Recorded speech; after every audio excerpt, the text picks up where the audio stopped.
what they're doing. That's Exactly what it is. oh, yeah, what I hope we can do. Okay, good. I want to call us back into session. Thank you guys. I apologize to y'all for taking so long, but it was really important.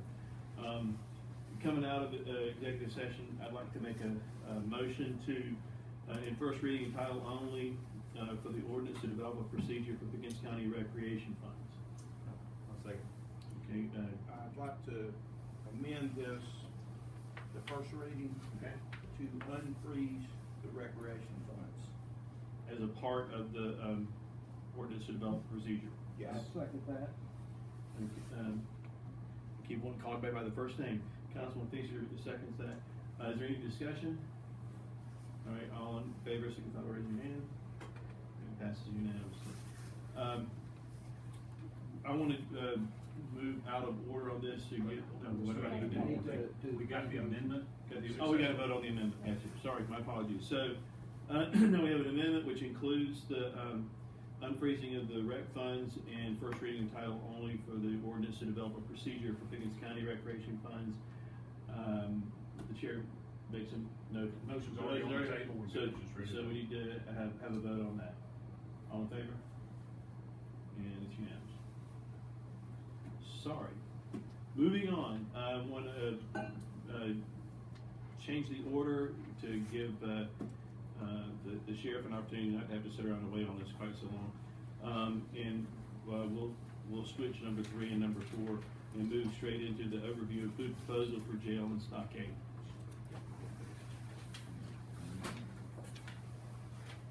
Good morning.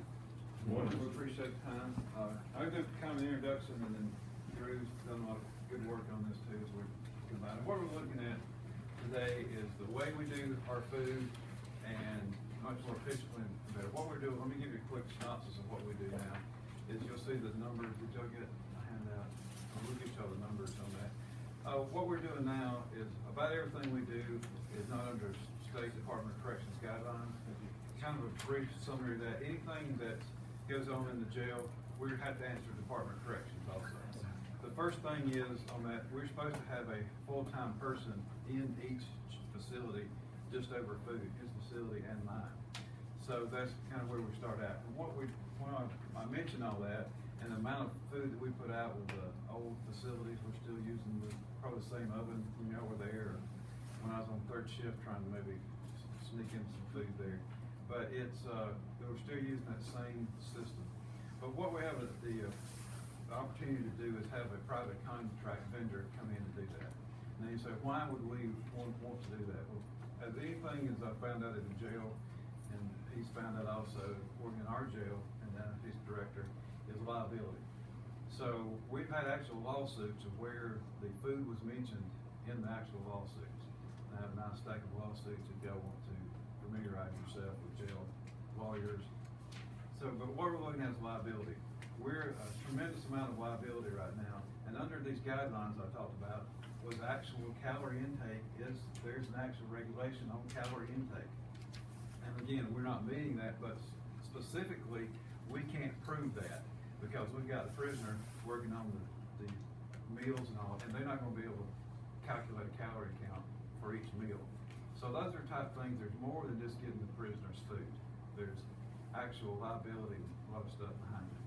To follow on that is the Trinity's who that we're proposing now. They do our commissary. That's where we chips, cookies, crackers, coats to the. So they're a current vendor. They're a current vendor now. Okay. And we've got several proposals, and theirs came out great. And that's what we're getting. The main reason you think it'd be food, no, it's actually the liability behind it, and what we face as a county for that. So that's one of the main reasons that we're looking at it. But secondly, and I'll let Drew give the deep numbers, is the actual money we can save doing this. We can reduce our liability on one hand and save money as much as over $250,000, maybe $270,000 in 3 years. It's one of those no-brainers that we proposed earlier in the year, but limited liability, better food, and more direction of what we can do with our whole food system and save money at the same time. So that's just kind of hard to, we don't get those type of things in the jail. They get it used in the jail a good bit. So I think we're ready to, we're we're ready, of course, definitely jail, and prison move forward with this. And I'll let Drew give you a few numbers. Thanks, Sheriff. I guess working in corrections is as long as I have. I think the two big things I always like to look at, liability is always number one for us. Number two is cost. So when we started to look at how best to tweak or fix our food issues that we run into, we didn't really start by looking at a contractor that would come in. I assumed the price would be too high to be able to have someone come in and take those for us. It turns out it isn't. But basically, if you guys are okay with it, I will go through the liability issues that we currently face, how we're currently doing business, and then what will change if we switch over to Trinity as our food vendor. The big liability for us right now is state minimum standards require that we have a full-time food service supervisor. Neither facility, myself or the jails, has one. We do not have the staff to provide one that can sit in the kitchen all the time. We are supposed to have that. I actually just got written up from SCDC during our inspection for not having one. With our proposal, the Trinity proposal, they are going to provide 4 full-time kitchen staff members. One of them will be a kitchen supervisor. The other 3 will be there to help prep food and make food and then deliver the food. Hit on the, like when you're talking about food, is the way this is done, we prepared at his kitchen and trucked over to us. They have their own, so they'll load it up and run everything over for the meal at the jail. Can I interrupt? Sure, yeah.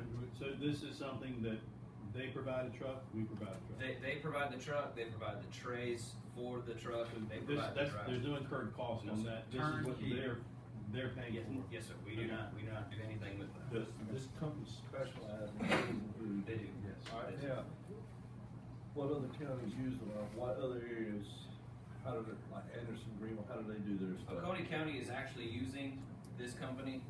Aiken is using this company. I've reached out to both of them. I know Oconee County is a newer client for them. They had a couple of issues with food prep with the main person they had over their kitchen. They've resolved that issue. They got a new kitchen supervisor. What about this company slipping in contraband during the project? How safe are they as far as not letting nonsense into our jails?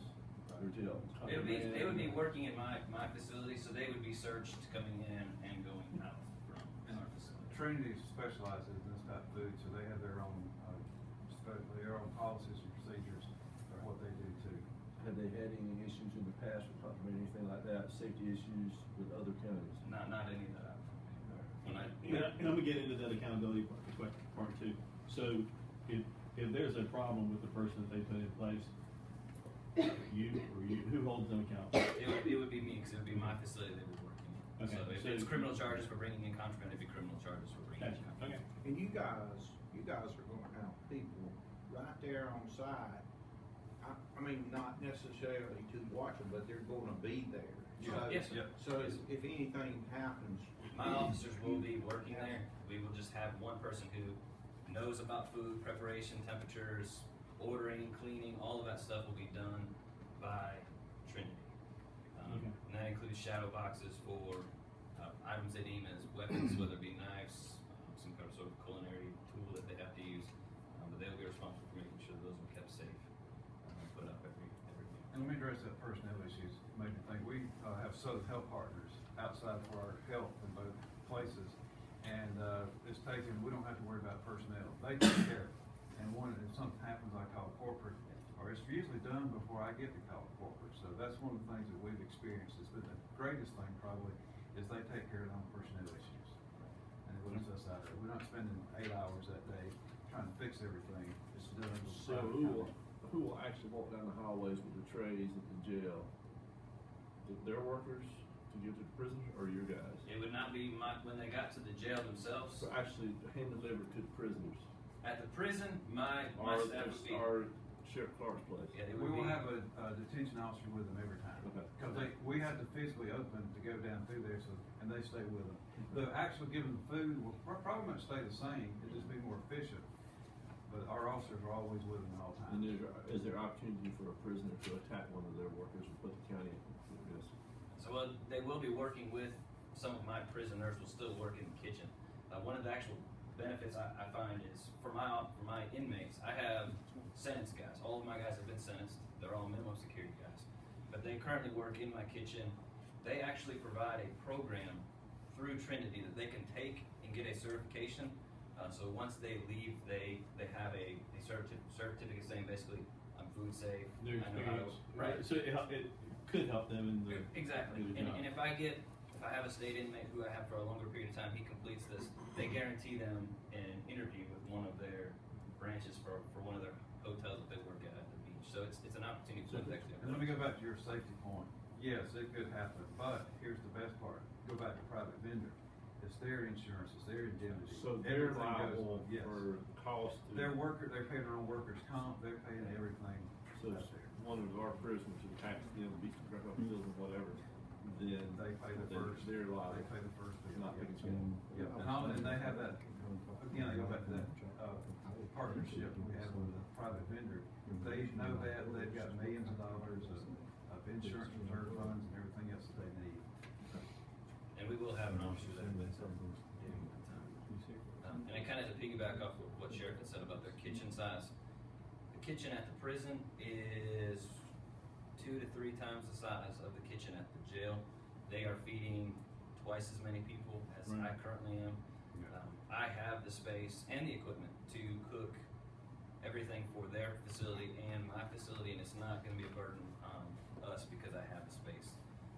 So moving it there saves money with, in the long, okay, go ahead. It'll save them money. They don't have the stores to be able, even their freezer space, they don't have the freezer space to store the food that they need to feed the inmates they currently have. Okay. We have that space. What about when the new facility is up and running? I think that would be something we would then need to relook at once we get. Yeah, I mean, we'll always. As far as the logistics of doing it, actually using that, has that been planned out when the new jail facility is Yes, constructed? the architects have a specialized, kitchen technician. That know that we went through some plans. They have a professional come in to design the kitchen. And he's designed it with this in mind.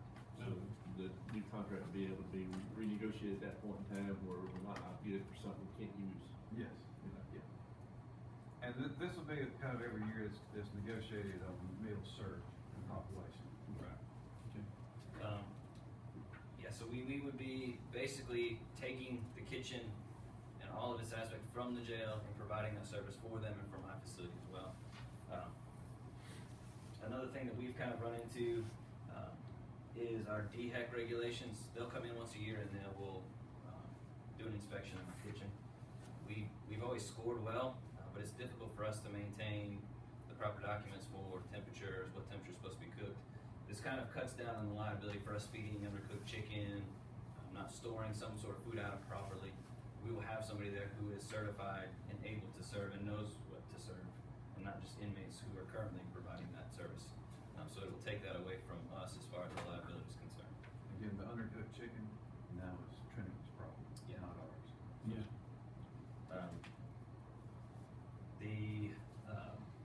And I kind of touched on it, the space that we have currently, we are doing our best to document temperatures, refrigerator temperatures, all of that. The shadow boxes, which they will provide, would be a huge benefit for us. Just knowing we've got 5 knives, which we currently have an inventory for my facility. But the knives, the shadow boxes that they will provide will basically show all of the knives on a box in a secured room. You will see basically an outline of a knife if it's missing, so you'll know, hey, there's my 5 knives, or I have 4, I'm missing 1. So that'll help to kind of cut down on some of the specifics and then keep accountability for not only those items, but then if I order 30 pounds of sugar, if they order 30 pounds of sugar, they will be able to show we use this much here, we use this much here, we use this much here. We won't have unaccounted for food items. They will know what is missing if it becomes missing as soon as it becomes missing. But they will also be responsible for ordering the food that is needed, and they will be taking care of the menu. We are required to have a dietitian monitor our meals. And it's a different diet for my facility than it is for the jail. My guys are working inmates, and they're all male, so we have to feed them more than we feed inmates who are sitting around most of the day, who aren't able to really get out. Between both of us, cut to the chase and get to the next point, but, we think we can save 70,000 a year and be much easier. We don't get these type of opportunities in the detention business long where we save money and makes it easier on our people at the same time, so. If we had done this last fiscal year, I think we would have saved $83,000. Wow. And still had all of our liability issues met. And actually cut your civil. Yeah. Tremendous. Any questions? I think I've asked enough. I did have one question. You're supposed to have a food service director, that's only where the food's being prepared. Right. So there's no need for one at the detention center, as long as you have one at the prison. Yeah, as long as they're supervising the food itself, and Just then wanted that to- transfer to us also. I want to be clear on that, just to make sure. That's a good point. The transportation does clear all specs. They actually do this for, I want to say it's Union County, where the prison itself makes the food for the jail, and Trinity's actually the one that's responsible for transferring them over. And they do have another facility that they, and it's in a different city, I want to say Florida, where the actual the prison supplies for the jail, and it's about a 10-minute ride, which is about what it is for us. Away from jail. How long have they been your commissary, man? Long enough to have a relationship with them? It's as long as I can remember. Couple years for us. And they've been a good vendor to deal with? Yeah, they've actually sat down with us personally 2 times that I know of, just to ask what we needed. So, I was privileged enough to be able to come and hear the presentation from the lady from Florida. The original, I don't know who else was there for that, but I was very impressed with her presentation. My only other question is, should we decide to move forward with this? Because it seems to me like, as you said, we're losing money just about every day. How long would it take to implement this? The transition is about a month. For us to get rid of our current food supply, to let our current U.S. Foods know that we're not going to be using them any longer, and then for them to come in, hire their staff, it's about a month. Okay. Any penalties on Cisco or US Foods? no, they're a weekly order. Are there any other questions? I'd like to make a motion that we move forward with the Trinity Services Group proposal and implement this as quickly as possible based on y'all's direction. I'll second it. Is there any other discussion? How long would the original contract be so that if it turns out it's not as good as it's supposed to be, that we're not stuck? That would be up to us. I know they will do a year. She even said 6 months if we wanted to do a kind of a pilot program to see how that works. And use no standard contracts, there's a 60-day out, where we have to notify them in the cycle. So you've always got a 60-day out? Don't give them hold of the exact number of days, but that's pretty standard in our other private contracts. Would that be in writing to get something that we can, if they don't live up to their end of the bargain, we're not stuck? Oh, yeah, oh, yeah, oh, yeah. Any other discussion? All right, there's a motion and a second to move forward on this proposal. All those in favor? Opposed? Oh, no, it's unanimous. Sorry. Please move forward. Thank you, guys. Just very quick, I think you have a resolution and talking about our Stepping Up initiative. Did y'all get that? Yes. Very quickly on that is part of our mental health and behavioral health grant that we have in the jail that from DOTIS that the state provided for us. It's been a tremendous success. I'm just going to give you one stat. When we started in July of last year, we had 9 people on suicide watch. After 6 months of this, and that's just getting up and going too, we went at the end of the year, 6 months later, we had 0 people on suicide watch.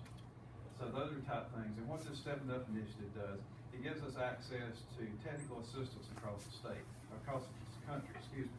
We've reached out to Beaver County and she's helped us out a lot. They've got a great program up there. And I just downloaded their grant notifications that they did. They're kind of their final summary of the success there. But this gives us access, if we approve this, to webinars every week. Reaching out to somebody in Texas who's had a good program. Hey, we're doing this, can you make it better?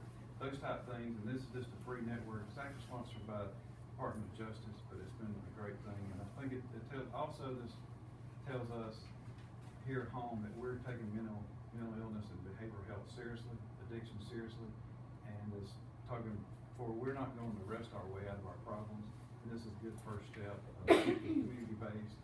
And very quickly, we had our meeting with, other day that we had quarterly meetings on this, and our next step is to reach out to our churches with follow-up. People get out of jail, they can still be as part of their bond, going to your recovery programs at local churches and things like that. We had 2 pastors in, so we're developing that network in the community.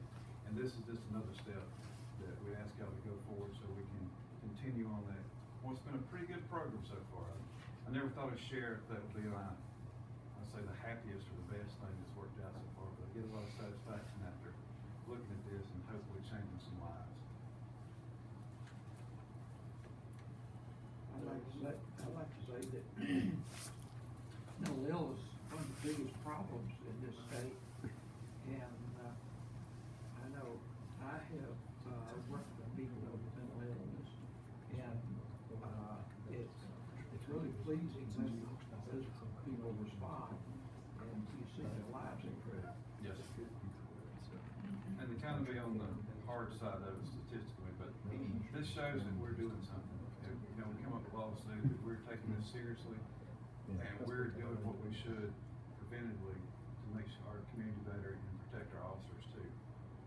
Now, does this affect their time in jail when somebody's mentally ill, has committed a crime? How does this affect their jail time, whereas somebody don't know, oh, I got a mental illness, and they're back on the street in 30 minutes? Right now it doesn't, but what we're trying to get to is if we have somebody with mental illness that's not severe, remember we're in addiction, a lot of times what 99% is addiction and mental illness together. So if we see growth in somebody or somebody needs a bond or something like that, but what we may do that in a very small, get them out on bond. If we think they're going to do good, then they can this and file on bond. But so those are type things we're doing, but also what we're doing is kind of, a lot of times if they have to go to state mental hospital, we've already had counselors working with them, so we hope the time to get them in the mental hospital and they'll stay for evaluation, sometimes they work evaluation, we can kind of do some pre-work on that so they're not in our jail as long. So do you see this as something that they actually save some money down the road? I think so. Eventually our goal is to deal with people with mental illness beforehand, that's another training. But when we got them in jail, hopefully we can get them better where they're ready for court, their mind is clear. If they get sentenced, they're out of there. We're hoping to reduce the time in jail by this program also. That's a good point. Well, I want to commend Sheriff Clark and the Sheriff's Office for taking this on, and I think this is extremely important to the mental health is so important to the people in this county. It's so important to the system, and I agree with the question that Councilman Hudson's asking too, and believe that it's about saving money, but it's also about saving lives. So I want to thank you guys. Well, I think one good thing out of this is we're talking about mental health, and that's never been done before in Pickens County. We've got council and Sheriff's Office and others talking about it, and that's a great step forward. It's the first thing on solving a lot of this. All right, Mr. Chairman, I want to make a motion that we approve the resolution number 2017-01, support and commit to the Stepping Up initiative to reduce the number of people with mental illnesses in jails. All right, there's a motion. Is there a second? Second. All right, all those in favor? I didn't ask for discussion, sorry about that, but we just jumped right to it. All right, thank you guys very much. Thank you very much. Appreciate again what you're doing. Very efficient and a good experience with county council. Yeah, I'll say it. Thanks, sir. Thanks for your time. All right. Yeah. All right. Now we're gonna go back into the, Chris, if you're okay, we're gonna get, move on to the council goals and objectives.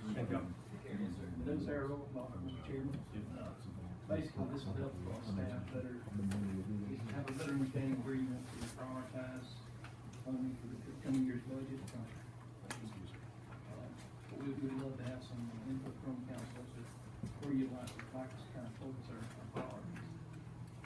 So with that being said, So, Okay, that's perfect. That's what I was gonna ask you, if we've got a place to start, putting some goals and objectives up there. And again, I think this is the time where we can really talk about what are the things that we believe that are facing our county over the short term, long term, where do we wanna focus our attention, where do we wanna have our staff focus their attention?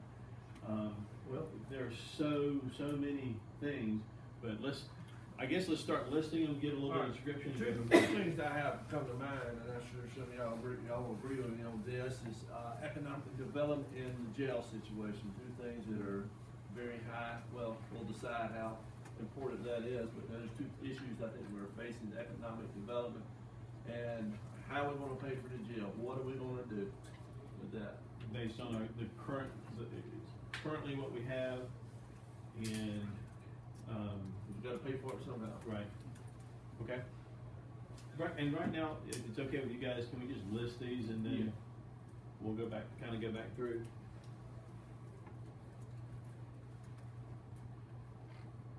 Did I say this correctly? Yes, ma'am. And you can probably put everybody's name beside economic development, but, I mean, you can just go, yeah, I mean, we're all gonna be going, yep. You know, one of the other things, when we're looking at, we've got a lot of things to do, and there's only a certain amount of money. And obviously, you can't do everything, just right off the bat. But probably, I would like to look, and this would be something that Gerald, just look at our overall operations. Make sure that we're doing everything efficiently as possible. If we've got an issue here or there, I know we're, just look at maybe tightening everything up And I know we're gonna get, I agree, we're gonna get a financial update, and, I mean, and I'm speaking for myself, and, they'll chime in. Be blatantly honest with us. This is. They know they're very direct. Okay, but I'm just saying, don't, there's no hidden agendas. It's all, we wanna know what the best options are, saving money and doing the right thing. But, one of the first things on my list is, and you kind of hit on it exactly, the whole efficiency and making sure there's no duplication. But kind of overall, and I know like several months ago, we brought in all the department heads and they gave us a rundown. But kind of where everything stands and almost a needs assessment. You know, what are the needs of these departments that we may not know? You know, and that's kind of on my list because you gotta make sure your house is whole before you go into something different. I think another one's animal control. Animal control is, Animal shelter or whatever you. I know we've gotten correspondence, these past week on that. Coming out next, in February. Tri-County Tech. Another issue has been addressed some, and it is where it needs to be is the proper pay for our county employees. We just have. Is that everything addressed for those guys? You got about 100 and, I think it's 100, and I've got an email I can send out to you all. On compensation? Yes, there's about $100,000. Everything's taken care of with the exception of the elected and appointed officials. Is it taken care of for 6 months or for a year? It's taken care of now. Basically, we went into place. It's taken care of through this fiscal budget. It'll be part of the next budget as well. You said with the exception of elected employees, not us. Y'all know that. We're not taking us out of the picture, but what about other elected officials? They were not. But are they getting paid what they're supposed to be getting paid? Not according to the compensation study that was done. Okay. Does that include their staff or just the elected officials? Just the elected officials. We actually went back and talked to them doing the staff for elected Okay. officials. It's just So it's a elected. handful of people? Yeah, I can probably give you a better idea. Let go. I'll keep talking. I'll pull it. But what does it? Is it okay to give examples, or should that be at another time? That's another time. Yeah. I don't know what this idea is. Yeah. So I guess you can, Crystal Officer's got good word in there. There's two other places that were not considered, that were considered, but it's fire districts and the library. They actually are special revenue funds, so that'll have to come out of there. and Ralph can probably talk about this a lot better than I can. Okay, I don't wanna get too far off the reservation, but is that something that we decide, even though That's it's something their they go funding? back to the board. Or they decide? They don't. We decide? They are an advisory committee. Y'all have to take action to actually implement it. I think what, So they would come with a recommendation, here's what we want, and we decide yea or nay. The problem is you got some fire districts operating with that, so you have, some just, without raising fees, can't afford to do it. Well, I guess then that needs to be on the list, that we look at the fire districts as a whole, and Cause you had mentioned, making sure our house is open. you know, talking about the fire districts and stuff like that. Crystal, you doing good? So, Have they gotten back with you on some of their I do, solutions? we do have a start of a plan, and I guess the biggest thing is we've got to get the mindset and culture changed a little bit, our mindset's still more about individual districts, not about the county as a whole. So like maybe fire district organizations are, maybe that's a compensation. Oh, yeah. No, I wanna look at it as a whole, the whole situation. Yeah, cause everything. We're just making a list. Organization, We'll make a list. everything, how it's organized, Take it with you, Mr. what is Chairman. most efficient. We'll make a list. Yeah. And that will be addressed with our emergency services director position, that will all be addressed during that process. So if we're talking about that, and again, I don't wanna speak out of turn, because I've had a lot of people ask me questions about the fire fees as being different Yes. from house to house. That's a part of what you're all talking That's about? what I'm talking Everything, about. the Okay. whole thing. That's what I'm Okay. talking about. Okay. Mr. Finster, from your area, what are some things that we need to look at? One of the things that I look at is roads and water and sewer. Infrastructure, absolutely. I think that goes a county way.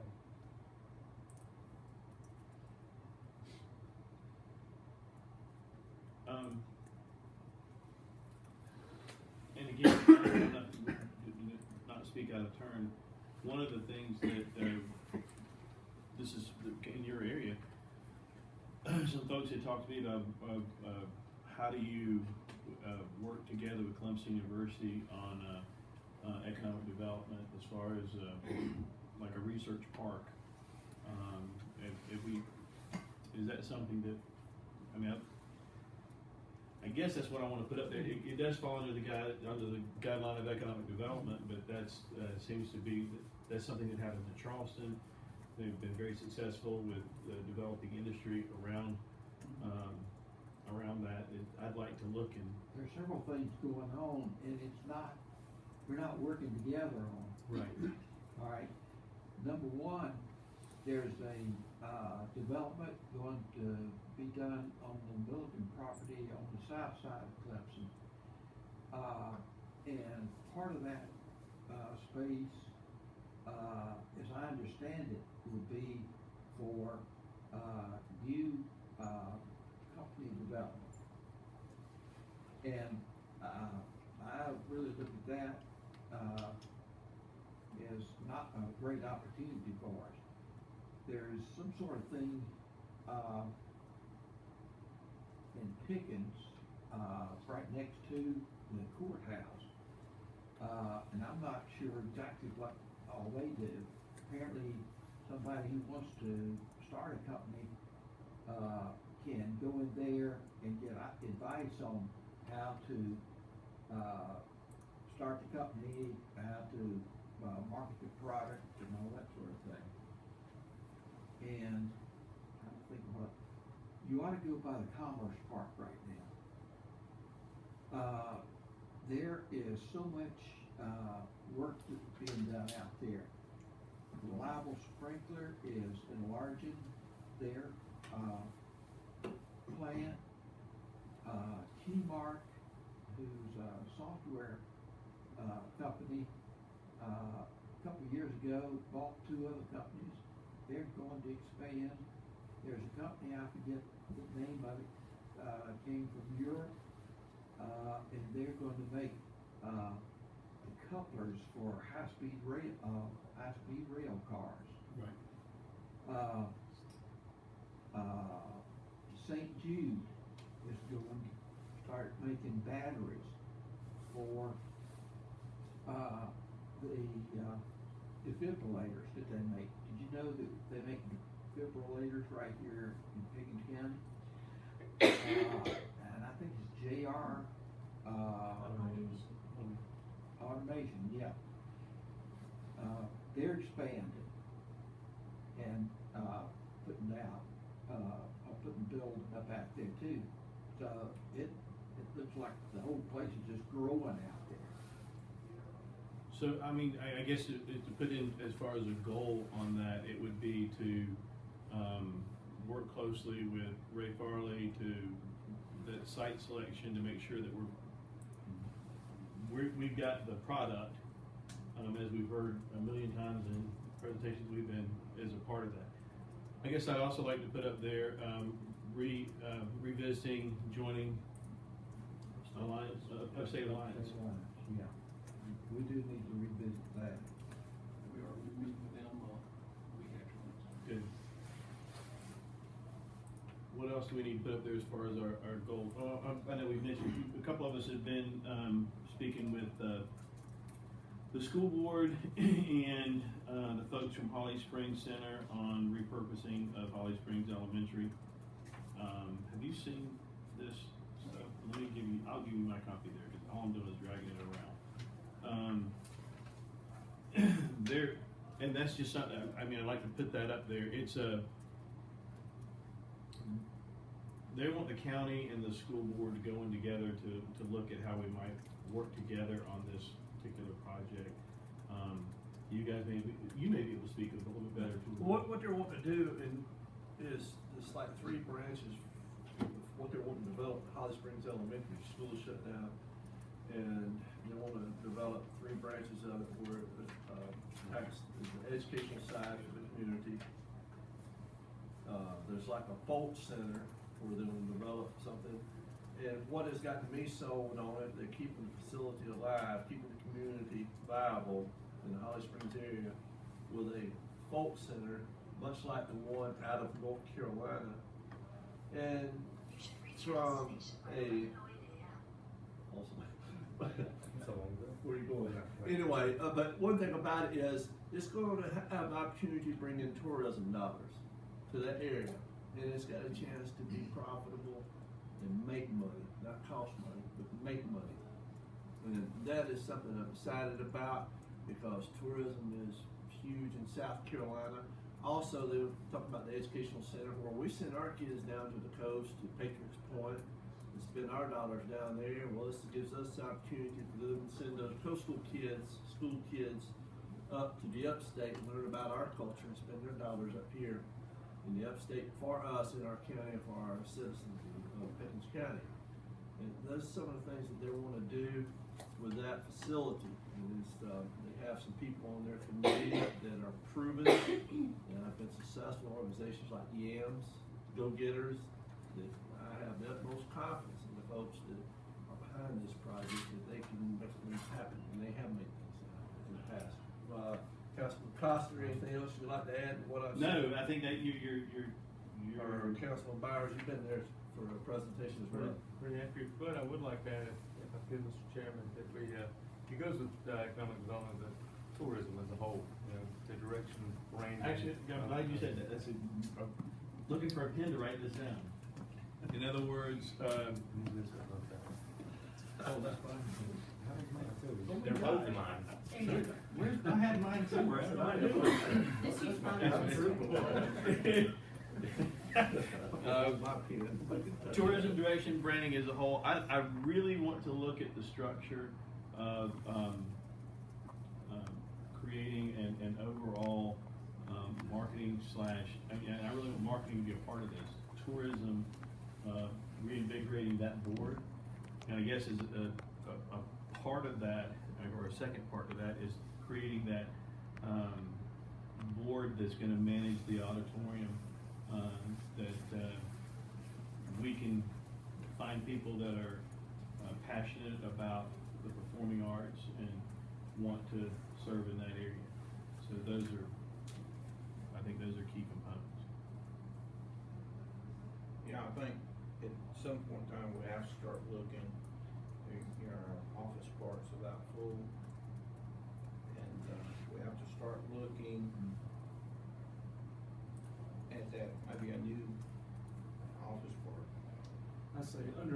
development, we could expand that out for days, we all know Yeah. that. And whether we want another office park like we have now, or whether we would like some smaller, or whether we would like to try to team up with Clemson over here, or do something on the Easley side over there, or something in the city of Pickens, whatever it may be, I think we just need to decide that direction.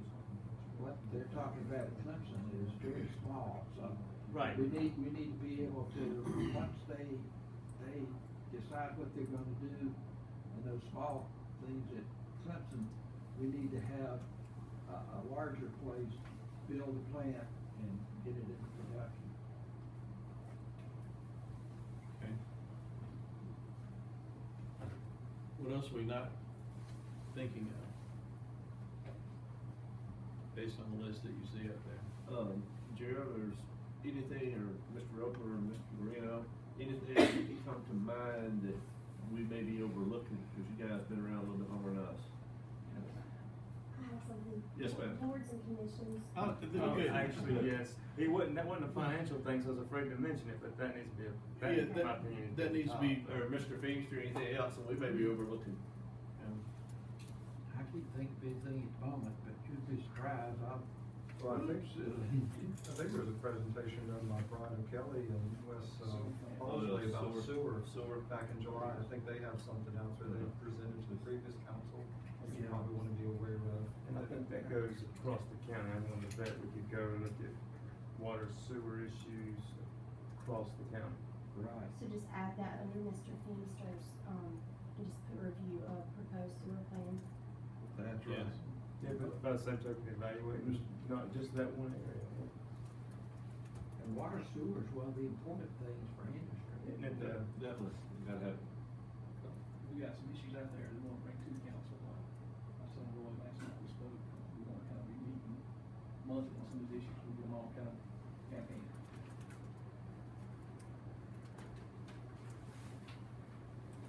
We kind of run. ACOG, we need to, appoint some folks to serve on ACOG. And you served on it before. I served on it this last 2 years, and Neil, served on it, I don't know exactly how long, he was, second in command, so to speak, when, his term ran out. Right. Are you interested in doing that, continuing that? I would like to. Okay. So basically, I'll just put appointment of council representatives for any board and commissions, because there are also other boards that need council representation. Right, there's some that we've all recognized, we need to take a look at. That's almost a conversation in its entirety, I guess. Yeah, like the Workland Board and Tri-County and a couple, and ACOG have, council representatives that serve you know, currently, if it was like Jennifer was on the Workland Board, then we just need to make this, I guess, assignments to those two. Okay. That's correct, right, Kim? Now, is there a list? Do we have an updated list? I know we I've had actually on almost this. finalized Okay. that, I'll send that out Tuesday. In requirements for that as well, if there's some special, like you have to be a lawyer to serve on this board, because some lawyer wrote that in there. Well, that may be true, USC like guidance. the mental, Anderson County ticket mental health, I know that. I don't know what the rules are on that either. And some of them are governor appointed, I understand that, Yes. some of them are delegation appointed, and some of them are whatever, so. And that's a little bit in flux, I think, with the appointments that the delegation had kind of ceded to county council, that maybe they've pulled back a little bit on. Yeah, the only one that I've been in is the Tri-County Tech Board, which I emailed all of you about. But basically, in the information that I'm putting together for you, will have, the terms of each of the boards, and then if it's, a council appointed or council recommended, and then governor appointed board, as well as any qualifications that I may have, and then, I can, partner with Ken to determine any other qualifications, like for the zoning and appeals, things of that nature.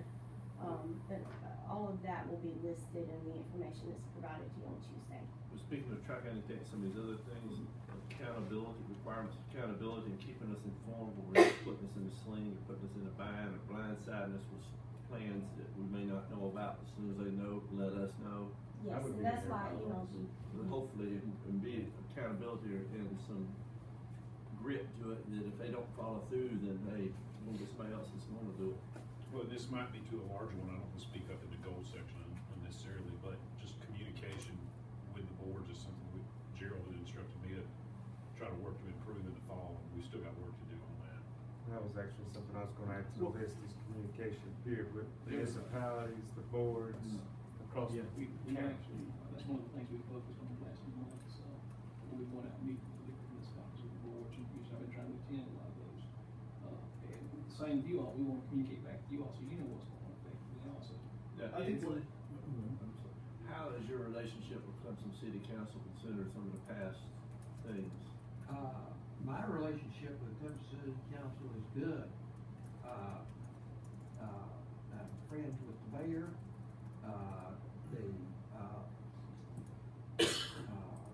director, and I know some of the staff. I served right before I came on county council, I served on the planning commission for a couple of years. And right before that, and this kind of shows the type of person I am. Publix put a new store in Clemson, right across Highway 123 from where I live. And my street doesn't line up with the new traffic light. And this little lady in my community that complains about everything started complaining deeply because she couldn't get out into Highway 123 and make a left turn. Well, I started talking to the neighbors. We had a meeting, and at that meeting, I suggested that we look at the possibility of running the street through a vacant lot across the road from where I live, because I had seen people walk through there, but they were walking through somebody's side yard. And after that meeting, I got with the city administrator and the guy in charge of he's an engineer. I'll get it right in a minute. To make a long story short, it turned out there were two back-to-back lots, which the city put a street through there, and now we have two ways to get out of our neighborhood. One of them where we have our own traffic light, so we can get into the street. Now, I'm trying to remember where I was supposed to go with that. Your relationship with the city and our county relationship with the That's the type of city. relationship I have with the city. Because there's been some damage there, and like you mentioned about all of them, we need to fix that, because that's a chance to help us economically for our county.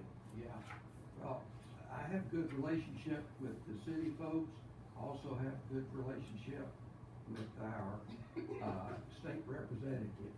I was at a meeting Thursday night, and our state representative was the speaker, and he bragged about how well I have been working with him and seeing things the way that he sees us to progress.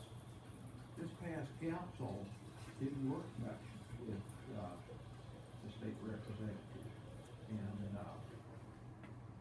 And I think that's important. and it is important. Thank you. On the boards and commissions, one of the things that I mean, and you don't necessarily have to put this up here, I think I'm just telling you, I would like some, here's everything that we have, and here's what the intent is, and here's what their guidelines are. In other words, you know what I'm saying, you know, what's the purpose of the, Our first meeting with the cultural commission, I'll never forget. I know, they had no idea. I think Wes or Roy. I was there with you. it's like, you know, what's your mission? Everybody starts searching notebooks and pocketbooks and, wait a minute, oh, I gotta go down here somewhere. Yeah. Here it is. They had No nothing. idea. And that's one of the reasons that first off, I don't know if you've been through the training session or not, Ken developed a good training session just like you did for council. We're training them up front, this is what your goal is, this is what your policy is, this is the procedures, this is the functions. Well, and I think us having a good overview of this is why this exists and this is why it's important. I wanted to put down a couple more things. One is, roads are up there, but the having to do with the fees and that go to the city and how we are working together or not working together with that money. Also, I'd like to look at how we help the sheriff's office go back to their guys with the Clemson games. What we need to do about that. And these are small things, I know, not big priorities. And then I wanted to ask you, from a financial standpoint, what are we missing that we don't know as a goal that we need to look at? I think financially, and I think it's come out, you know, with our audits and everything, financially, we're good overall in the general fund. Now, council took some actions that went into effect July 1st about how to pay for the jail. And that's a big concern, and I was gonna talk about it Right. once we get to that section, Okay. but that's a big thing, and I was gonna talk a little bit about the budget, and we can wait, or we can talk about now. Your budget's gonna be your biggest thing. You know, there's probably gonna be $2, $3, Well, $4 let's million put more in budget needs- up there, yeah. needs or wants than we actually have money for as it currently stands. Okay, and we'll wait But, for you to yeah. give us a whole thing on that. But I just didn't know if there's anything else that you can think of that, you know, we're missing from a financial standpoint. No, I appreciate that. And if we need it up there, just to have it up there, I think the jail as a whole, I know we don't fully understand where the project currently stands and the situations and what is finalized and what's not finalized and what are we tied to and what are we not tied to. That's something I think we need to very much be Well, and- active on. We need to schedule a meeting next month to get guidance on where we need to be. Land and all that. Yeah, all that we need to figure out where you wanna go, the finance will kind of roll. Correct. Where we lead to. Correct. So I know it's an unspoken, but I guess it needs to be on the list. And she keeps inserting rows. Better than the old days when you wrote it on, Oh, yeah, sheets. right. Yeah, actually, Crystal, I would prefer if we could go back to the. I was a writer and I couldn't spell very good, so. What else that you guys can think of? I think that'd be enough for the first week. Yeah, but before we close it out, I wanna ask Gerald if he's got anything that we're not thinking Two or of. three things, I mean, I think you covered a lot, especially internally with the budget, the staff review, when I say staff review, is not only one division, as an umbrella. We got some ideas on a lot of these things here, and what I'll do, first of the week is I'll kind of give you an update on where we are on these. Is there any way you wanna prioritize these things? I don't know if we wanna prioritize it yet until we get where we are. Let's give you a list of where we are on things. I mean, like the jail, we're gonna need to meet next month. I mean, really, y'all's time is gonna be a priority for us. I mean, we've got quite a few things that have been hanging over here that are ready. And I guess a priority for myself, Ken, probably Ralph too, is, you know, y'all's time, we're gonna need probably the next 2 or 3 months, we're gonna need 3 or 4 hours a month of this right here, just talking about the issues. Well, I feel like this will be our longest Yeah. meeting, but getting together, yeah, we're gonna need all of us at the same time. And it's obvious because of what, you know, the things we're finding out what he's even saying. We as staff might be able to help you a little bit also. I wanna ask how you wanna do this. I know in the past, a lot of this stuff has went to communities, and then committee schedules a meeting, does it, you know, we got good, Ken's very good with words, we create a quiet sheet for people, when you get all much information, we create a quiet sheet for us, we don't have to duplicate the service again. You know, a lot of things, and I'm gonna use our animal control as a good example. We've got an ordinance and a policy and hopper right now that we'll present to you in February. We want to try a pilot program for animal control and look at, it may be us becoming a little more than just a pick up and collection facility. Right. Let's put it back into the community. But we could create white sheets of sorts that basically gives you the information we're telling you right now. And you all could read that information and decide, well, does this really need to go to committee, or do I have enough understanding here? I guess we as a staff need to know how detailed, or how do you want to go about doing things. Okay. If that'd work for you, we can kind of put that out, and y'all can kind of make a I mean, I kinda like that as far as getting, so in other words, you're giving us, here's where we are Yeah, we're with the giving animal you control. yeah. And then we can decide, and like, right now, we're still keeping things, we need to talk about the other stuff that Councilman Whitehurst was talking about. We can decide whether it goes to the committee of the whole, and as we become well versed in what's going on, then we can break out the other committees again, but right now, so that we all learn at the same time. I think that's good. We just do that committee of the whole. I guess what I need to ask is, Councilman Whitehurst was concerned in the last meeting about all of those things disappearing that were there before. Yeah, actually, I discussed this with Councilman Whitehurst Friday, I discussed it with Ken as well. It's just a matter of making a motion, pull that information back in, and y'all decide what you want to keep, whatever you can, you want to do. It's purely a kind of parliamentary thing that at the end of every year, those committee logs purge. But now ordinance considerations that were out there in first reading, second reading, third reading, those still survive that. That's not in the committee. So that's not a problem. But the other way to do this is if there's something that was on a committee log that maybe inadvertently got purged and we need to be concerned about it. At any meeting during motion period and new business, any individual council member can bring that up and ask that it be sent to a committee. The rules allow for it, and so there's an easy mechanism to get it back in the box if it needs to. So, I like to, how do we need to make a motion to, the stuff that wasn't purged, it needs to probably come back for us to decide whether.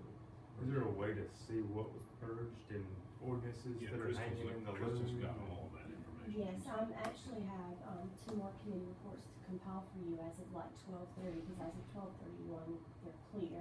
So I'm going back and recreating them as of 12:30, and I will be sending those out Tuesday on the boarding, commission's report. Okay. To all of So you. that's something that we could look at in the next meeting, looking at that and deciding in its entirety, if we wanna put it, back into, right now, the only place you can put it into is committee of the whole. That's right. Until we decide to establish those other committees. Or we can pick and choose, and we can all do that when she sends it out. Yeah, and then Ken, if any council member knows which ones they want, we can put it under the consent agenda, so that way they would just vote on it. That's right, and that's something y'all may not have looked closely at, and I don't think that we've used the consent agenda as much of it as well as we could have. If there are things that are just purely paperwork, getting it in a committee, doing this, if we establish that on a consent agenda ahead of time, you can do multiple things with one motion. That's what, I'd love to do that. Just moving things around in the committee structure and in the council structure, that's where it should be. And I think we can get a list together and do that. Yes, and then once I send, the list out, if it's okay with you, each council member can just email me with their request, and I will flag that for I think that'd be consideration on the great. agenda. Y'all agree with that you take a look at it that way? That way everybody kinda gets it and can send it back to you, and you can compile it together. And then we'll review it in the agenda prep, and I will let Councilman Whitehurst know about that as well. Okay. That's good. Anything else y'all want to do on this? Like, my opinion is that we don't necessarily rank these, although I know we see things that immediately we're going, those are gonna be important. I think it's good. We'll try to streamline this as much as That's what you say, possible for you. there's the big list, now, we're looking to staff to say, here's the things that are, as far as staff is concerned, most important, and we may have things that are more important based on a bigger picture, but. We'll actually start working on this the first of the week. Good example, the salary structure pulled it up, I think it's $109,000 for a 12-month period to bring the elected and appointed officials up to that standard.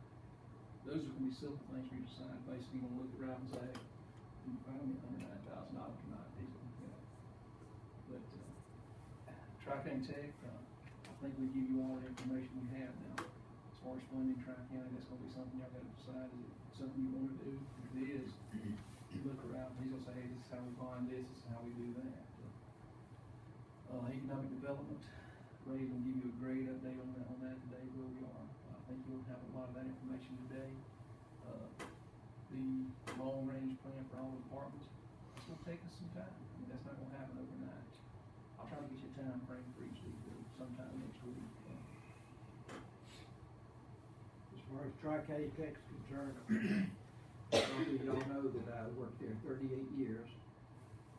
And I don't vote on Tri-County Tech issues. One of the reasons is that, I feel like that I am part of Tri-County Tech still. And, so I don't vote on Tri-County Tech issues. I appreciate that, but your opinion matters, though. Yeah, and part of my, the last part of my career there, I dealt with the computer network.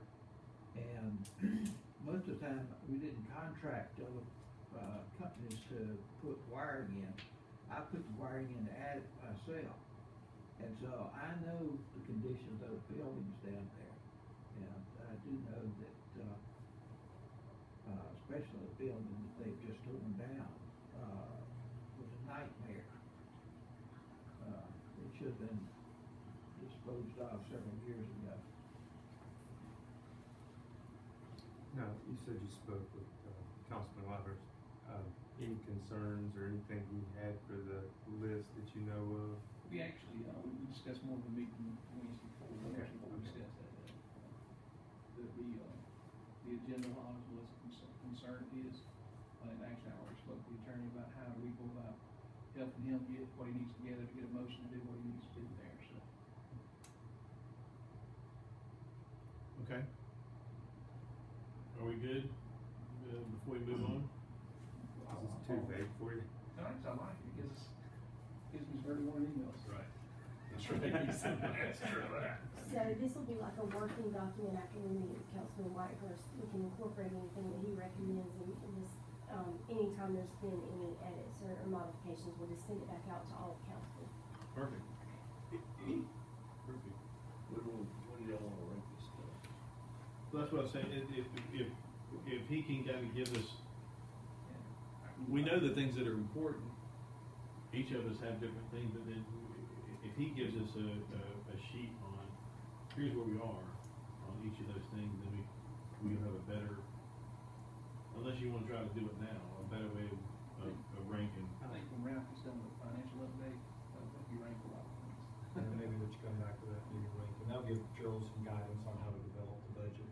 Okay. It will work on that. The rank does not have to be done today, correct? No.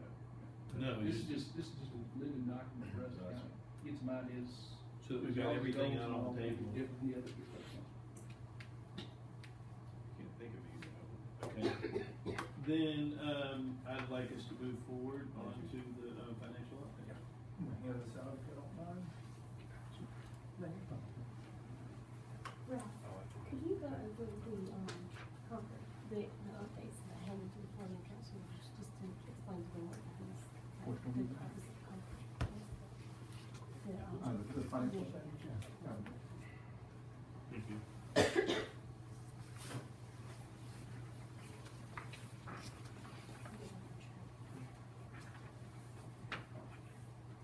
This is a report that I do every month, and it's actually open to the public. If you go to our website, go to the right-hand side, it's the under most popular. It's our monthly financial update, so anybody can get this information that you're seeing. I just updated it through December 31st because that's the latest revenue numbers that we have. So anybody who wants to look at it online, they can go to our website and get that. But like I said, I do it every month. Reviewed it yesterday. Only a couple concerns I have, and I've already looked into one. I'll go over the report if it doesn't make sense, but the first column is the original budget, year-to-date projection, and right now I've got the same numbers in there because I haven't done a detailed projection of where I think we'll end up at the end of the year. Then we have the prorated budget, which is just whatever month it is prorated for that month. So in this case, it's half since we're at the end of December. And then I do a year-to-date actual. Those are real numbers that you want to look at for what we've either collected or what we've spent. And then it gives a variance between the budget and then the year-to-date actual. And then I try to give you some guidance on where we were at this point in time last year. So that's your year-to-date actual FY 2016. as of December 31st, 2015. And then I give 2016 as a whole. So that's how we ended for the year as of June 30th of 2016. And I want to make sure this is very informal. If I'm going too fast, too slow, stop me, ask questions. But anyway, I just kind of want to let you go over the format. And some of y'all may have already seen this on our website because I've been doing it for several years. Of course, the first one is taxes.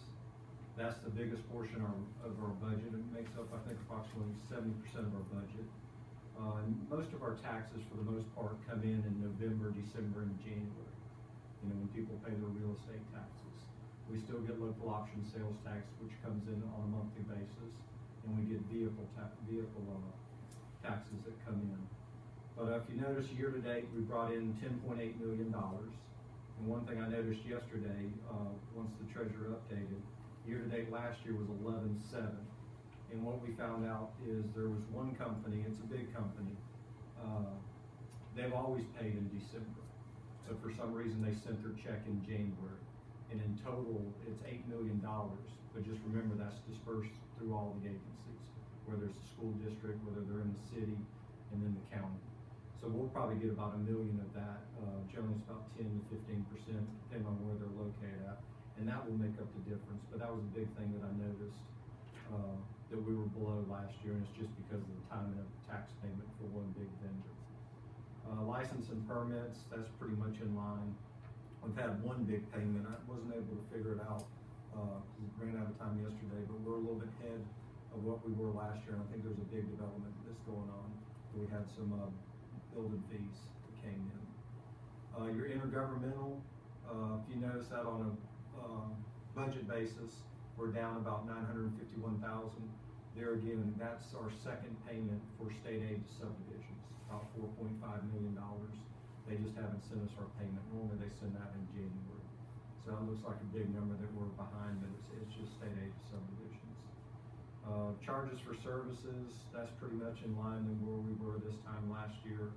That's register of deeds, EMS fees, things like that. But we're fine with that one. Fines and forfeitures is your court system, magistrate court and clerk of court. Your investment income, we get about probably $300,000 a year off that. That's coming in, probably coming in a little bit higher than what we expected, but not by a major amount of money.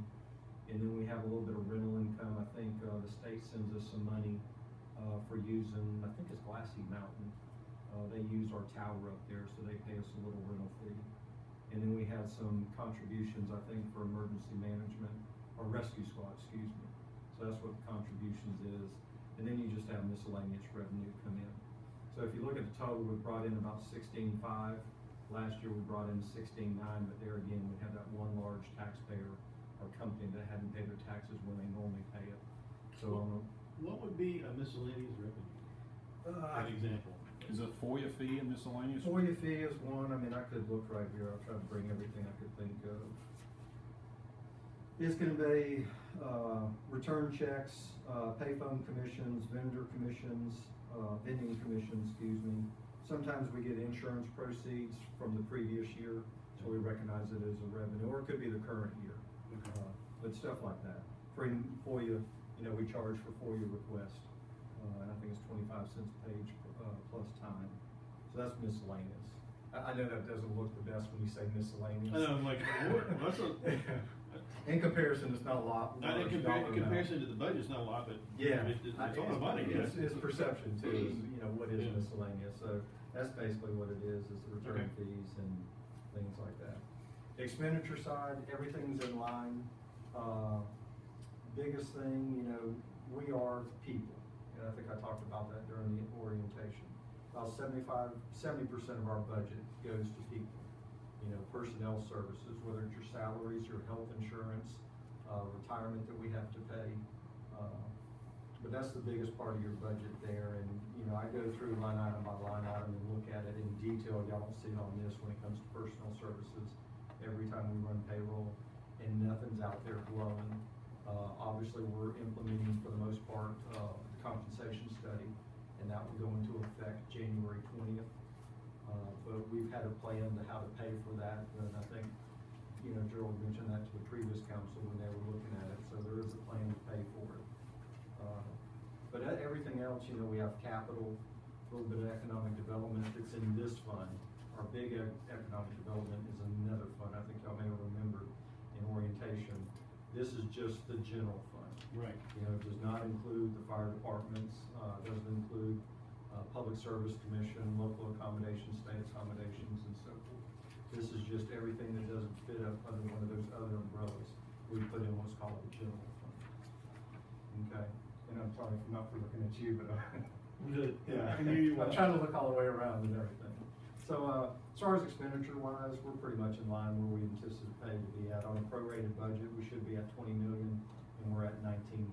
So there's nothing alarming in your opinion? No, you know, council took some actions, you know, for economic development. Y'all may have been there as far as the grading of the Commerce Park. That was 2.4 million, 600 in grants, 1.8 million that we'll fund. We'll have to come back to you guys like we do every year for the budget amendment. And we'll start that in April, probably in title only, and then we'll come back with the detail. But some of those things we'll have to clean up. You know, that's one thing we use fund balance for that I'll get to in a few minutes. We'll probably have to clean up on the budget amendment, attorney fees. Not that we're paying kids too much, but, you know, we have lawsuits out there and everything. We have This is lawsuits. outside counsel. Yeah, this is outside, and those things you really don't ever know what to anticipate. You don't know what's gonna happen during the budget process. Is there an insurance policy for these lawsuits? Yes, there is, and I think, and from what I recall, I don't think it's changed, I think we have to pay the first $25,000 deductible, and then it goes from there, insurance will pick up on it and so forth. But generally, that's what we clean up, that's why we have a good fund balance, and we feel comfortable, we can go to fund balance with our budget amendment and clean up. May sound like a lot, we may come back with, I don't know, the amount, 50,000 for attorney fees, but in comparison of having $34 million, it's not really relative. To you and I, 50,000 is probably a lot, but in comparison. Okay, again, and this may be the wrong time to ask this question, but I'm not the brightest line on the tree when it comes to some of this stuff. So the money that was frozen or earmarked, not frozen, earmarked for the jail is out of this? Yes, and that's what I was gonna. Are you ready to do that? Yeah, I was gonna, I mean, we can jump around, that's No, fine. no, you give that, if it's coming up, you just go ahead and do what you're doing. Yeah, so going to the second page, you can see our excess of revenues over under expenditures. You know, we're short $3 million, but that's kind of standard where we're at and everything. We'll clean that, it is because when we get to January, you'll see a big tax payment coming in. It's just like Like a short $3 million. I know, That's fine. I don't wanna say it nonchalant, but Yeah. you gotta remember 70% of our budget is taxes. Taxes Right. come in November, December, January, and February. I know, I had to pay mine You Yeah. know how Ralph is. We short $3, he don't know where it's at. He said he's short $3, he's not worried about it. Right now, unless Dale's gonna tell me something that the taxpayer's not gonna pay, a large one, you know, this is about the norm, especially with that $1 million that didn't, or approximately that didn't get posted, in December. And then we have a little bit of revenue, a little bit of transfers, sale of fixed assets, we've gotta show that separately, because it's not a operating revenue, it's $26,047. Whenever we, get new vehicles in, we take the existing vehicles and sell them through gov deals. It's an auction system that anybody around the country can vote on. Sometimes we can get a lot of money. I think before we've sold our stuff and we get $250,000. But we've cleaned up a lot of our old surplus. Me and Gerald worked on that project a couple of years ago. So generally we get about $25,000, $30,000 a year when we go out and sell our old vehicles. Do y'all have those auctions anymore? Yeah, we found out it was better to go to Gov Deals, which is a national company that does it for government.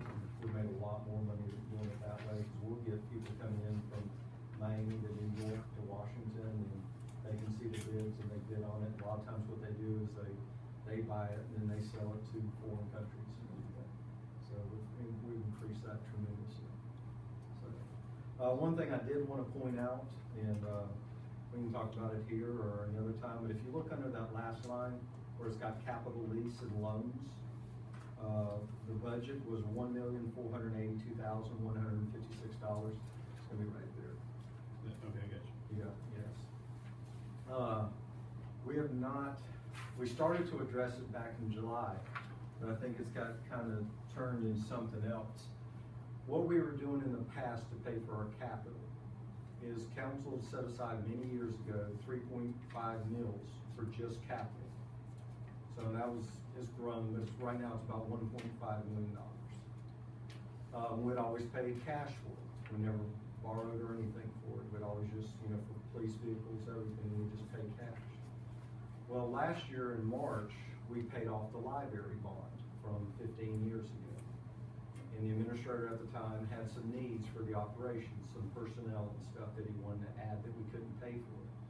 So one thing that you can do legally is you could take that cash that you were paying capital for, and you can start financing that, and we were gonna do it on a 1-year basis, so every year we would get a bond and pay for that capital, which freed up that money that we had been, paying capital for with cash, and that helped us add a lot of personnel.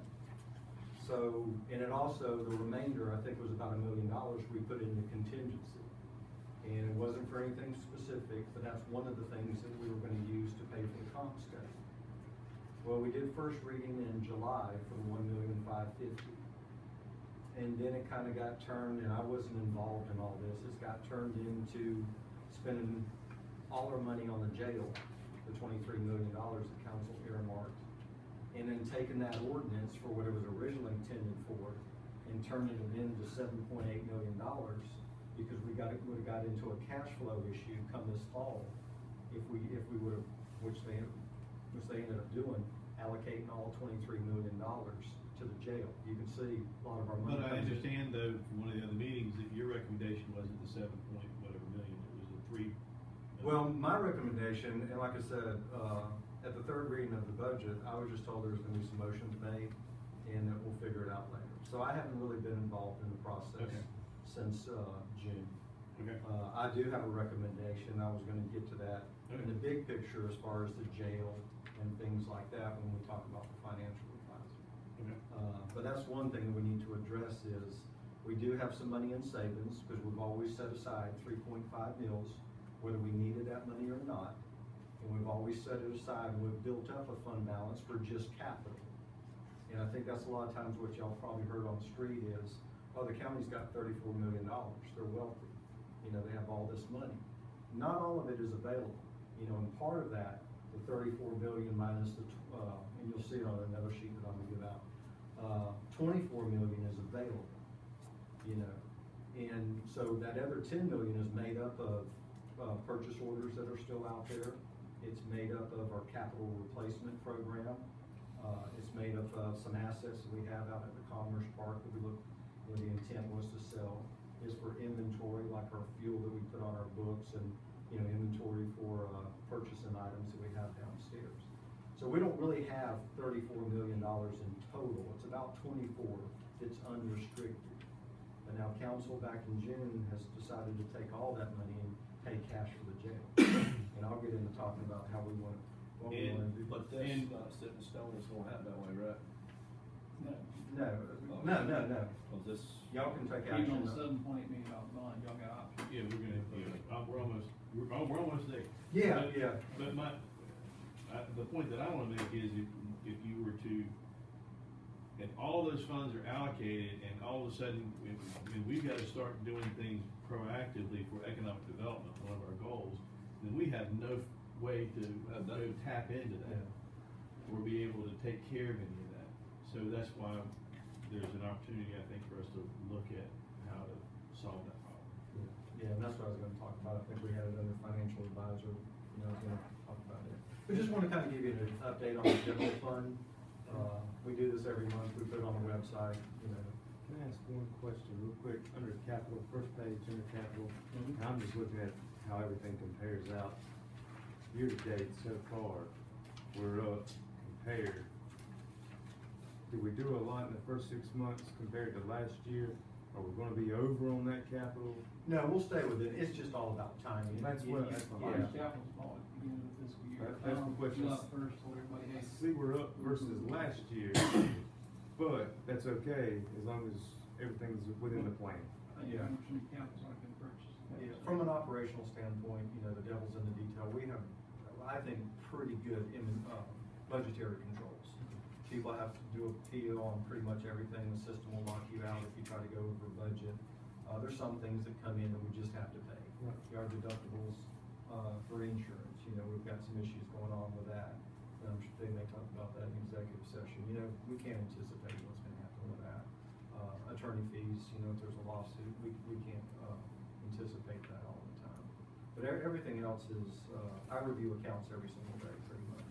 I'll pull up accounts and see what's gone over budget, and I'll go into departments, as Gerald knows, and we'll clean it up. He sees what goes on through the financial system. So, right now, nothing stands out to me at this point, no different than any other year. As far as the other funds, I really wasn't gonna talk much on that. The only one that I would say we probably need to look at is 6 Mile, and we can talk about that during the budget process. That's not here, I just wanna put it out there. They're running a deficit on operations and overall fund balance. But I just wanted to kind of tip, Trey already knows about it, that's his district. And I think, the chairman of that, finance board, or not finance, but fire board is supposed to contact me and come up with a plan and everything. So that's one that stands out. And Davisville may be from an operational standpoint. I think, Gerald's had some communication that may come back here that, they need some one-time money, to spend out of their fund balance. Fire stations like that, fire districts like that, the expenses don't pay you to stay. But everything else financially, you know, it's no different than any other time that I'm aware of. Yeah. What about the fire on Pinnacle Mountain stuff? How's the county looking as far as the cost on that? I didn't bring the latest numbers. I think at one time, the latest I had with the amount of money that will get reimbursed, the way I understand it, we've spent about $150,000. Which is amazing. Yeah. And that, The people that have donated so much, I mean, it's unbelievable. Yeah, I bet I've seen it, yeah. Yeah, I mean, that's taken into account reimbursement from some of the Yeah. or something. Yeah, and we're still working with FEMA on that, what will get reimbursed. I think we came up with salary costs that will be reimbursed to us is about $77,000. That's not what the total cost was, because we really don't know what that is. That's what we will be reimbursed. FEMA will not reimburse us if you had a firefighter that's normally, you know, maybe just at the fire station with their normal hours. right. They're not gonna reimburse us for normal costs. They'll reimburse us above and beyond what we had to pay for the fire. And I think in operational costs, we had to buy some things and everything. I think that was about 75, but we're still getting in and everything. So, One thing you'll have every month, somebody will come up and say, you can't, tax all this extra money. And it's hard to, for that person to understand that if you don't have a little bit of revenue in addition to what you know you need, you can get yourself in trouble real quick. Well, you know, Chairman,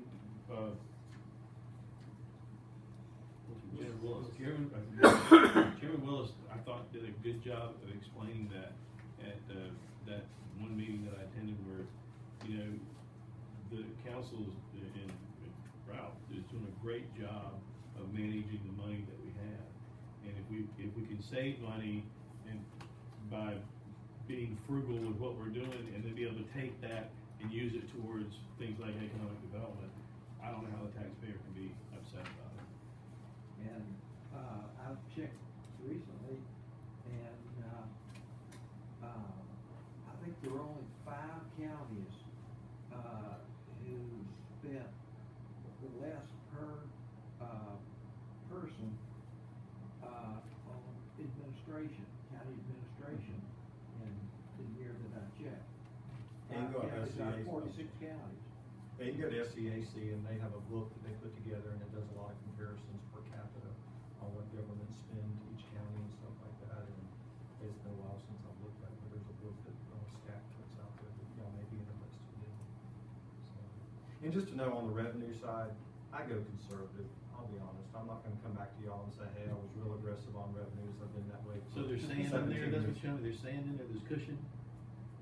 Yeah, I mean, you know, I don't intentionally do it, but I'm not gonna go out on a limb. Now, I've always said I'd rather come back to council and say, we had extra money more than we anticipated versus, hey, we're in a deficit, we gotta start doing some cutting. You're safely sorry. You know, but now there's one-time things that council has done, like the $1.8 million, you know, that was not anticipated, so that'll be a budget amendment but we'll pull that and hopefully fund balance and everything. Does that kind of give y'all a decent update on the general fund? Yeah. And then, next thing I want to do is just kind of briefly go over the budget.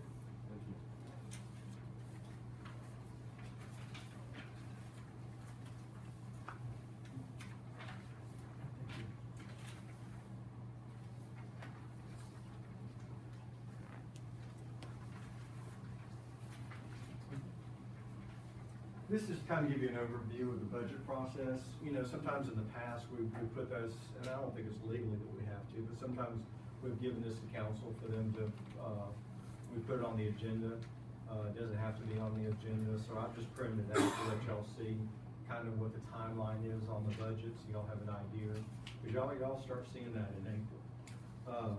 But as you see, January, I got out there, I didn't put a specific date, it's presentation of budget calendar, county council for adoption. We give out the budget packages to departments. I've sent out a memo, and they do everything through the computer, and I just give them some guidelines and everything. They have about 3 weeks to get their budget into us, you know, keyed in along with their personnel request and their capital request. Fire departments have a little bit longer time by ordinance. I think council gave them till the end of February, something like that, for them to have their budgets in. And then we'll take pretty much midway through February, midway through March, the administrator will get through, he'll get together with the departments that he wants to go through and review their budgets. Some small departments like HR, finance, we don't have a lot of operational costs outside of personnel services. So he may not want to meet with him, but he'll get together, meet with all the departments that he wants to, roads and bridges, sheriff's department, elected officials like that. Start looking for what they're requesting, and then he'll come back. We'll sit down, we'll see what revenues we have, we'll put a budget together that's balanced, and then we'll present that to y'all the first council meeting. Generally, it's in title only, but we'll have your book ready. And I think I gave out books back during the orientation. It'll be along those lines. And then after he makes his recommendation to y'all, technically after that, it's y'all's budget. So any changes that y'all want to make, you would make through a motion in a second and so forth. So he can't make any changes to the budget once he gives it to you guys. And what we'll probably end up doing, you know, from the direction of you guys, is start having budget work sessions and basically kind of start the process over for what Gerald did with the departments. We can do it a lot of different ways. I've seen in the past where departments come back to the council and explain their budget. Gerald may want to just, you know, let him speak for everyone, or some that are big, he may ask them to come in and talk to them. The departments will report to the administrator. That's his decision if he's going to bring them in or not. As y'all know, with elected officials, they report to the people, so it'd be up to the elected, you guys, as far as if the elected officials, y'all want them to speak before you. And then y'all will go through, make changes, bless it as it is, and you'll have 3 readings, and then you'll adopt it generally in June. But that just kind of gives you an overview of the budget process, and it runs pretty smooth. I don't, you know, not knowing what y'all's needs are, and that's one good thing about doing this goals, is it'll give Gerald some ideas on what to put in the budget. What are y'all's, you know, main things that y'all want to see? You know, it always comes down to money generally. And that's why it's good to give him a guidance, you know, by rank and possibly or importance of what y'all are wanting to see in the budget. It always comes down to money. And like I said before, we'll probably get $2 to $3 million more in requests, and they're all needs. I mean, some of them are needs, some of them are wants, but it all comes down to money and what y'all really want to do from a financial standpoint. Y'all have options of raising the millage if you want to, and we can talk about that during the budget process. Do we need a motion to adopt this for, You do not have to. We've done that in the past, but it's not required. okay. I think it's just one of those we've always done in the past. We just kept Hey, doing it I every mean, year. As long as y'all are good, we will roll with it. Yeah. We saw this might keep it. Yeah, especially being new to you guys. I just wanted to show you what we always do. It's in our budget book. In fact, it's on page 24 of the last year's budget book. So we do have a plan. We do have an outline on how we do things. Just kind of give you an idea. You'll basically see the budget in April. Okay. When we do first reading. Now, I guess we can talk about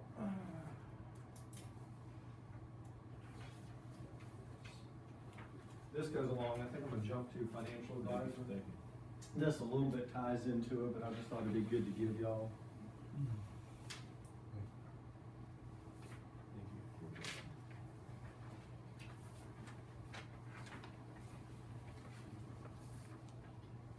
I gave this to Joel a couple weeks ago. This is a spreadsheet I've kept up with for years. It's basically all our debt that is outstanding. It's by type. So we have geo bonded debt, we have capital leases, we have notes payable, and revenue bonds. And then we have intergovernmental loans. So in total, we've got $17 million in like geo debt, capital leases. And then if you include the intergovernmental, which is loans that the county has made to the fire districts, the county's got about $18.5 million. Now that's not debt of every person in the county. It depends on where they live in. You know, debt of just citizens overall in the overall county is gonna be your Western Carolina. It's in the midway section where it says capacity trunk line. It starts out with Western Carolina. So in total, we have about $2.5 million in debt, which is very low, very low. You can look through some of these descriptions and you'll see the purpose or where it comes from the funding source. A lot of this debt is either the fire districts or it's for the Public Service Commission. So you can look at it from the $18.5 million that I talked about. We have about $2.5 million that's debt of the whole. And I hope that kind of makes sense. So in essence, we don't have a lot of debt when you consider we only have $2.5 million worth of debt. It looks big when you're talking about 18.5, but that's when you're looking at special purpose districts, which is your fire districts and your Public Service Commission. What's a PNC? What is it? PNC? It's the name of the bank that we got a loan through. Yeah, the lender, those are all the banks that, who won the bid on the loan and everything. So that's just, I put a lot of information out there. The fund probably is irrelevant to you. The year issue, the bank account number, that's all irrelevant. But this is just my master sheet to keep up with all the debt we have and everything. Obviously, it's on our financial statements, but that's more in a broad view. I put out there when it matures, the annual payments, how much they are, and even the type of, how we make the payments to them. And then, of course, at the very end is the interest rate. Now, here's like bonds and stuff when they're up. Do you have something to alert you, hey, this bond is paid? Yeah, I go by this. But you have something where there's not, like, a thing at Clemson University, that, or Clemson City, rather, them things where we don't get in a pickle over stuff in the future. I don't keep up with the other municipalities' debt, but I keep up with our debt. And that's what I use this sheet for. So when they send us an invoice, then I go back to my sheet that goes back to the ordinance that created it. And then I make sure what they're saying is correct. So you can see some of this we have maturing July 1st of this year that we did with various fire departments. Are some of those interest rates high? I mean, you know, we've looked at that, but one thing you'll find when doing a bond, it costs a lot to redo it? Yeah. You got attorney fees, you got financial advisor fees, and you know, we're gonna get our current one, they've already done it. They'll look at what's feasible to refinance. Sometimes when you only have a couple more years left on it, you know, you've pretty much paid all your interest because the interest is charged at the front of the loan. Right. So it's not worth doing a reissue on it. But yeah, 4 1/3 force, you know, that is kind of high, but they'll have it paid off in about 2 years, 3 years. I got you. But anyway, just kind of want to give you an overview. You know, I don't know what y'all hear on the street. In total, we have $18.5 million worth of debt, but only about 2.5 of that is county as a whole for everybody. Fire districts probably have more debt than where someone that maybe lives in the city. But Heard you had a couple $1 billion. $1 billion? We're getting there, but not. Wow. No, we're actually, from a financial rating perspective, we're in a very good financial position, and that's what I was going to talk to next. Like I said, we just paid off the library in March of this past year, and that was one of our last three things that we have. The other one is Western Carolina, and that's for some, Brian can speak to that, has to do with George's Creek. I guess George's Creek dead over, and I think it's over near 123. But just want to give you that schedule. I thought it'd be interesting. It may be something to look at night and put you to sleep. But anyway, when we talk about debt, I just want y'all to see what true debt we have out there. Do we want to go to financial policy? I might, see it. This will just take a few minutes.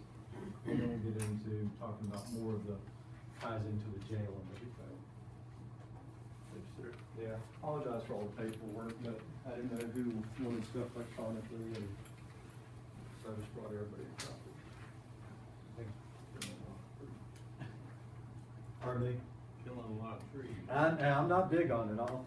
We've come a long way in finance as far as paper. Most of our debt's in the fire districts. Is what? Most of our debt is in the fire districts. Yes, it is.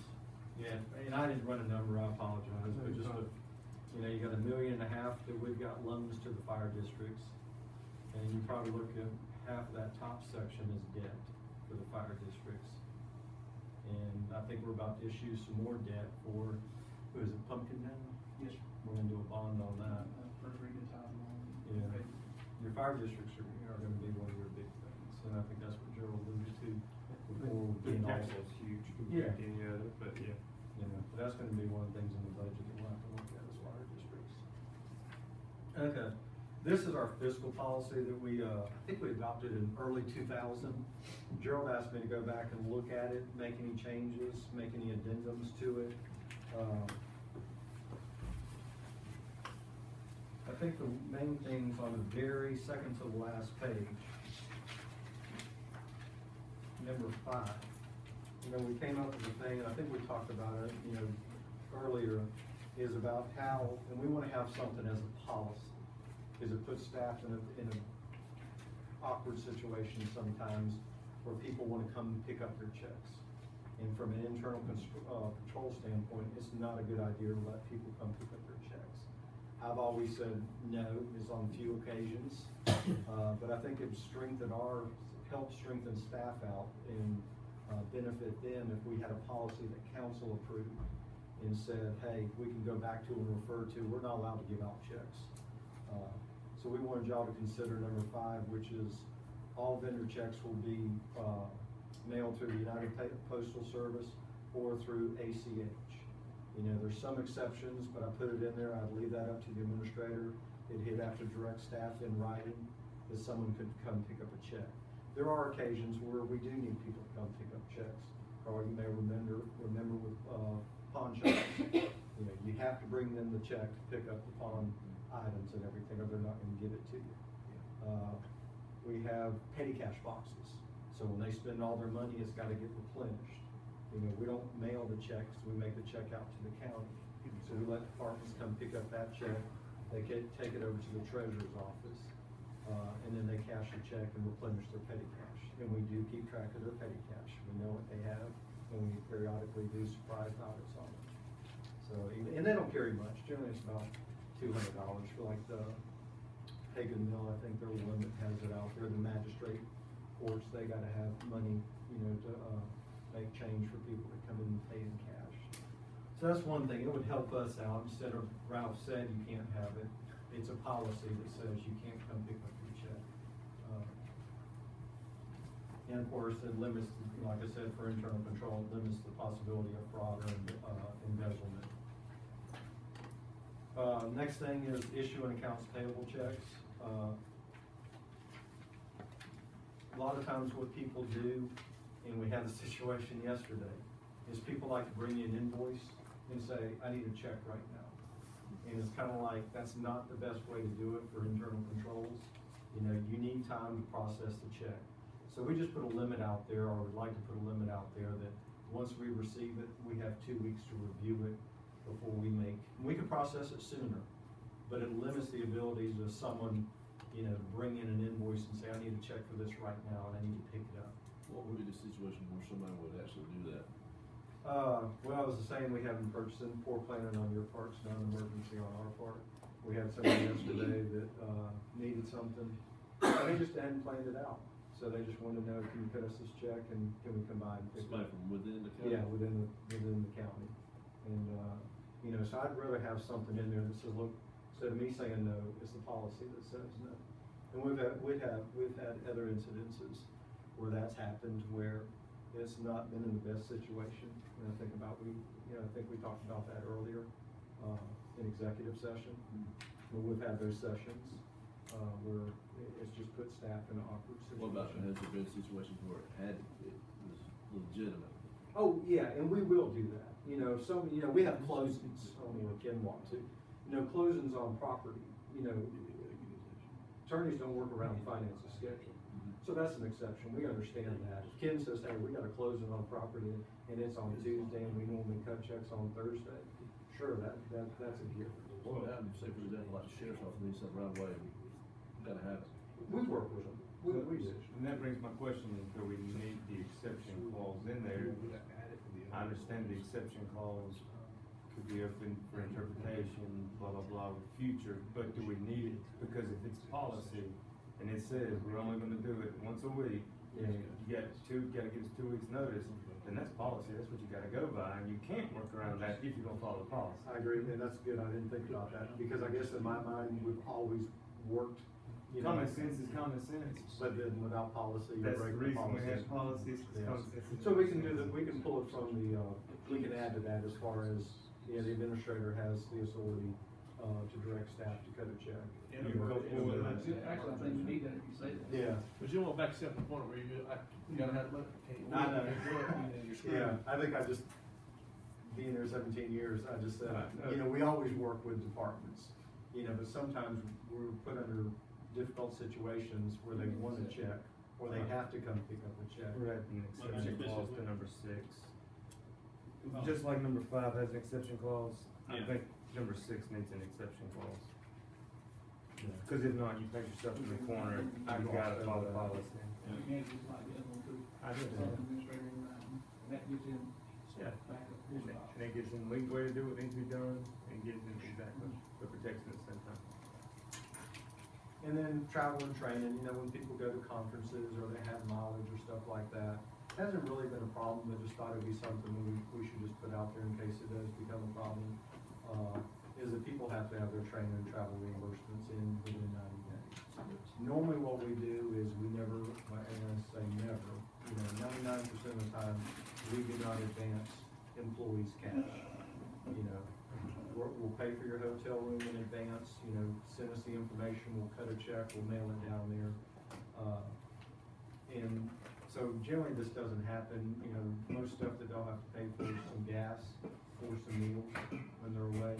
And normally what happens is the day that they get back from the conference, they've already filled out their training and travel reimbursement form, send it to us. But there have been exceptions where people drag for several months or even longer. And we thought it'd be good to put this into place to say, hey, within 90 days, you've got to have it in or you're not gonna get reimbursed. So, this is something that we would need to, vote on in its entirety. Well, I would like for you to just give us direction. Before we do that, then I'd like to make a motion that we go into executive session briefly to discuss, number 7 as it pertains to, current personnel issue. Second, you're the motion. All in favor? Then we'll adjourn for another briefing.